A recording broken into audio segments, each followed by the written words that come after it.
अंतर्योगशी 2021 सालपासून जोडलेले आहे आणि मला गेली जवळजवळ 15 वर्ष साधारण म्हणजे 2010पासून मला रुमेटॉइड आर्थरायटिस आहे का होता आता म्हणायचं ते तुम्हीच ठरवा.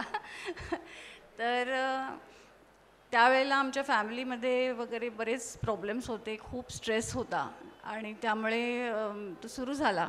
आणि मला हे सुद्धा माहीत नव्हतं की रुमेटॉइड आर्थरायटिस हा पुन्हा पुन्हा येतो, म्हणजे असं नाही की त्याचं कंप्लीट सोल्युशन मिळतं, म्हणजे ॲटलिस्ट ॲलोपॅथीमध्ये तरी नाही आहे त्याचं हे.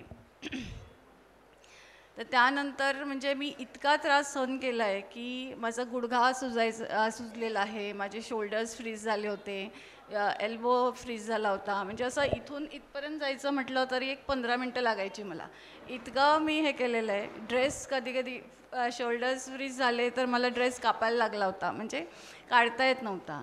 नंतर मी होमिओपॅथी सुरू केलं तर माझे म्हणजे वर्स्टच व्हायला लागलं, तोंडही उघडायचा प्रॉब्लेम होता, मान दुखली होती, म्हणजे असे इतके बरेच गोष्टी झाल्या.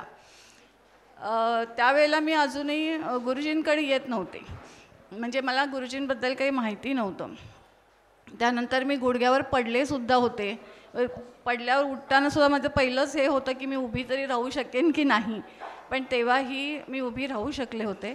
आणि हे असंच चाललेलं होतं, मला कळत नव्हतं की काय चाललं आहे काय नाही. तर असं बरंच मनामध्ये प्रश्न येत होते की हे कसं सोडवायचं. म्हणजे माझे मिस्टर एका बाजूने फाईट करतच होते, पण म्हटलं हे काहीतरी वेगळं असावं. सो माझ्या मनामध्ये कसं होतं की आपण काहीतरी बेसिक ज्योतिषशास्त्र काहीतरी जाणून घ्यावं किंवा काहीतरी हे. आणि अशाच ह्याच्यामध्ये मला माझ्या रेफरलकडून एक नुसता मेसेज आला आणि मला नाहीतरी पण करायचं होतं, नाडीबद्दल मी ऐकलेलं पण होतं. सो मी लगेच जॉईन केलं. माझं फर्स्ट शिबिर नवग्रह शिबिरच होतं आणि त्याच्यामध्ये नाडी पण काढली. सो त्याच्यामध्ये मग मला समजलं की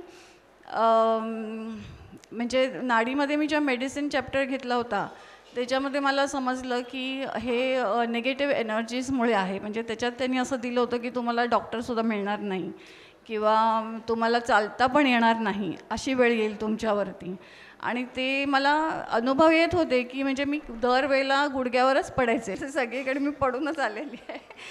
पण गुरुकृपेने मला काही झालं नाही. म्हणजे हे सगळं सांगण्याचं कारण असं की मी इतक्या दुखण्यातनं गेलेली आहे आणि इथे येतानासुद्धा गुरुकुललासुद्धा मला दरवेळेला म्हणजे कित्येक जणांनी बघितलेलं आहे, मी लंगडतच यायची किंवा लंगडत म्हणजे म्हणतो ना खूप पेन व्हायचं मला.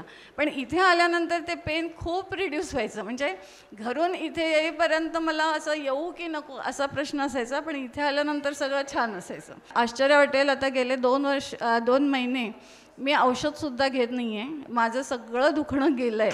मी खाली बसू शकत नव्हते, ते बसू शकते, भले जास्त वेळ नाही पण बसू शकते, उठू शकते, म्हणजे इतकं कम्फर्ट आलेलं आहे. आणि मला माहिती आहे की हे पण जे काही राहिलेलं थोडंफार असं जे काही असेल तर ते पण जाणार. आणि ह्याचं एक कारण म्हणजे की माझं नाडीमध्ये सांगितल्याप्रमाणे रक्तबीज जे आपण म्हणतो पूर्वकर्म आपलं, तर ते भरपूर होतं. त्यामुळे ते मला माहीत होतं की ते जोपर्यंत कट होत नाही तोपर्यंत माझं हे पूर्णपणे बरं होणार नाही. पण सांगायचं असं की नाडीचा सुद्धा फायदा असा होतो की आपलं कशामुळे होतं आहे आणि त्याच्यामुळे मग आपण त्याच्याहून कसं बाहेर पडू शकतो ते आपल्याला कळतं. नंतर आपल्यामध्ये तो पेशन्स येतो की ठीक आहे माझं कर्म कट झालं की होईल, असं नाही की दुसऱ्याचं आत्ता लगेच झालं म्हणजे माझं लगेच होईल, असं नसतं. पण it is an ongoing process, work in progress म्हणतो तसं. तर आपण साधना करत राहिली पाहिजे, गुरूंकडे येत राहिलं पाहिजे, श्रद्धा भक्ती विश्वास पाहिजे आणि नक्की सगळ्यांचं म्हणजे जे कोणी हे सगळं करतील त्यांचं नक्कीच हिलिंग तर होईलच. म्हणजे that is just an outcome, पण मेन हवी ती श्रद्धा आणि भक्ती. धन्यवाद गुरुजी.